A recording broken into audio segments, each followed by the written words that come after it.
Most people who have ever tried to cut sheet metal with tin snips know the struggle. You end up with jagged, bent edges, your hands get cramped, and you spend half the time filing down burrs. This little drill attachment changes the math entirely. It turns a standard power drill into a dedicated nibbler, and honestly, it feels a bit like cheating once you get the hang of it. The first thing you notice is how solid the head feels. It's got some real weight to it, which is a good sign because it means the gears inside aren't just cheap plastic. When you lock it into your drill chuck, it doesn't feel like a flimsy add-on, it feels like a proper tool. Now the way it works is pretty clever.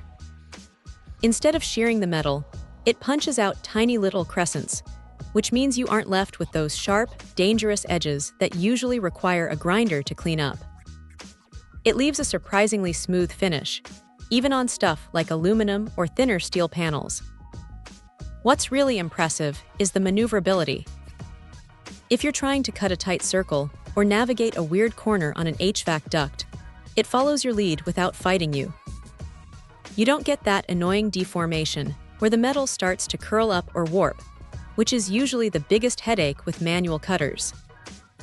It's also a massive relief not to have sparks flying everywhere like you would with an angle grinder. You can work in a garage or a shop without worrying about setting something on fire or needing a full face shield just to trim a piece of siding. That said, it isn't perfect.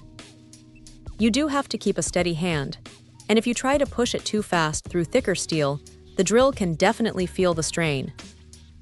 It's not a magic wand that cuts through heavy plate steel like butter, so keep your expectations realistic regarding the thickness. Also, it does leave a trail of those little metal crescent scraps behind, which are basically tiny caltrops for your shop floor, so you'll definitely want a magnet or a broom handy. But for the price and the sheer convenience of just snapping it onto a drill you already own, it's a massive upgrade over traditional hand tools. It's one of those things that sits in the toolbox for months, but the moment you actually need to cut a custom shape, you'll be genuinely glad it's there. It's not going to replace a professional-grade stationary shear, but for DIY projects, automotive repairs, or just general metalwork around the house, it's a surprisingly capable little workhorse that gets the job done without the usual mess. Check out the video description for updated price. And thank you for watching this video.